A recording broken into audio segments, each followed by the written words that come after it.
கோவையில் செய்தியாளர்களை சந்தித்த ப. சிதம்பரம், தொகுதி மறுசீரமைப்பு தென் மாநிலங்களுக்கு பாதிப்பை ஏற்படுத்தும் என விமர்சித்தார். நாடாளுமன்ற கூட்டம் மற்றும் மத்திய அரசின் நடவடிக்கைகள் குறித்து பல்வேறு குற்றச்சாட்டுகளையும் முன்வைத்தார். நாடாளுமன்றத்தை அவசரமாக கூட்டுவதை நாங்கள் தொடர்ந்து எதிர்த்து வருகிறோம். அதனுடைய குட்டு வெளிப்பட்டு விட்டது.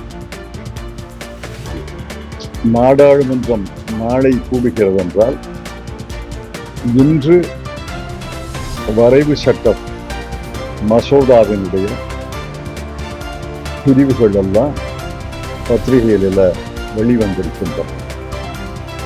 நான் இன்னும் வரைவு சட்டத்தை பார்க்கவில்லை, படிக்கவில்லை. ஆனால் எல்லா பத்திரிகைகளிலும் ஒரே மாதிரி செய்தி வந்திருப்பதால் அது அதிகாரபூர்வமான செய்தி என்று நினைக்கிறேன். அதிலிருந்து என்ன தெரிகிறது என்றால், முதல்ல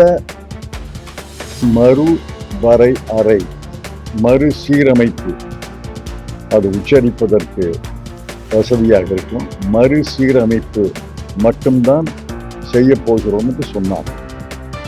அப்போதே காங்கிரஸ் கட்சியும் இந்தியா கூட்டணியுடைய கட்சிகளும் அதை எதிர்த்தன.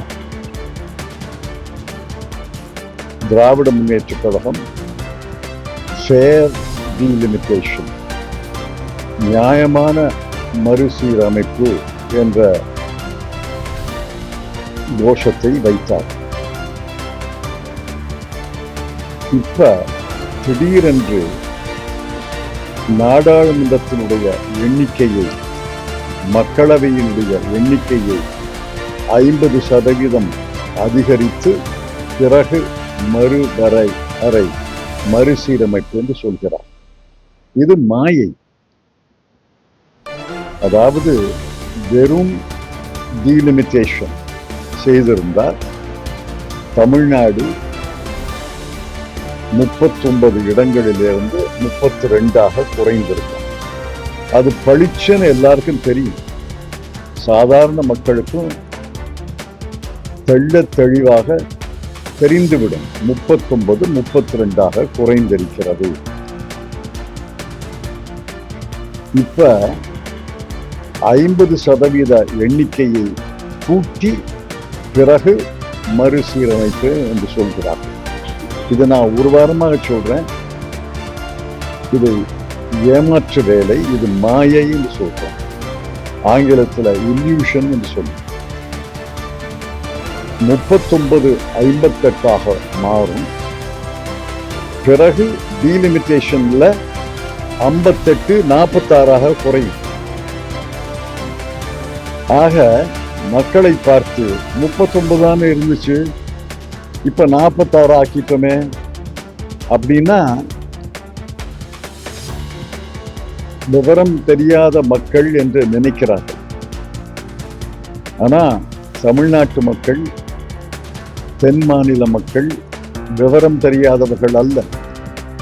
39 என்பது 46 மாறும் என்பது மாயை. அதே நேரத்தில் உத்தரப்பிரதேசத்தில் நான் ஒரு மனக்கணக்கு போட்டு பார்த்தேன்.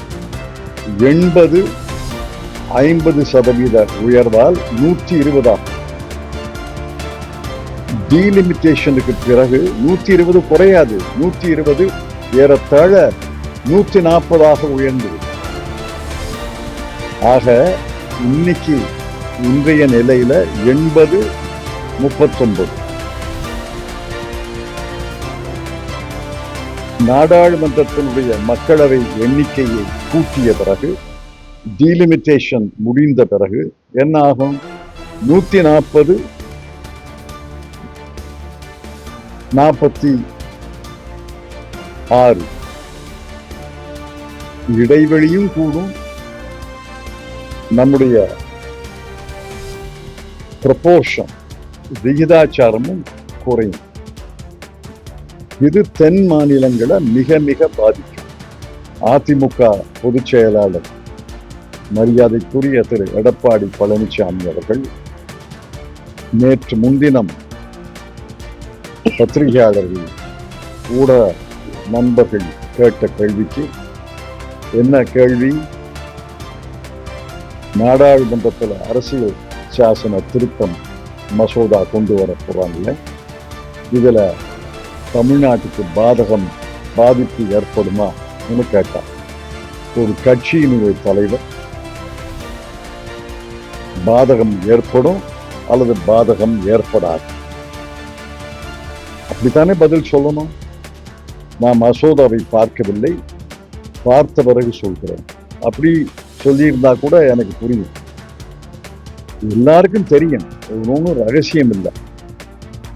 50% எண்ணிக்கையை கூட்டுவார்கள், பிறகு டீலிமிட்டேஷன் செய்வார்கள். அதுல பாதகம் என்று நாங்கள் ஒரு வாரமாக சொல்லி வருகிறோம். திரு மு.க. ஸ்டாலின் அவர்கள் சொல்லி வருகிறார். திருமதி சோனியா காந்தி அவர்கள் இந்து பத்திரிகையில திங்கட்கிழமை கட்டுரையை எழுதியிருக்கிறார். ஆனால் திரு எடப்பாடி பழனிசாமி அவர்கள் என்ன பதில் சொன்னாரு? அந்த பதில் தான் எனக்கு அதிர்ச்சியை தந்தது. பாதகம் வரும், பாதகம் வராது, நான் படிக்கல, அந்த பதிலெல்லாம் சொல்லல. என்ன சொன்னாரு? நான் உள்துறை அமைச்சர் திரு அமித்ஷா அவர்களை கேட்டேன், அவர் தமிழ்நாட்டுக்கு பாதகம் வராது என்று சொன்னார், ஆகவே பாதகம் வராது. இது என்ன பதில்? இது அதிமுகவுடைய பதிலா இல்ல திரு அமித்ஷாவுடைய பதிலா? திரு அமித்ஷாவுடைய பதில இவர் ரிலே பண்றதுக்கு ஒலிபெருக்கியா ஒரு கட்சி தலைவரா? இந்த பதில் என்னை பெரும் அதிர்ச்சியிலே ஆளாக்கியது.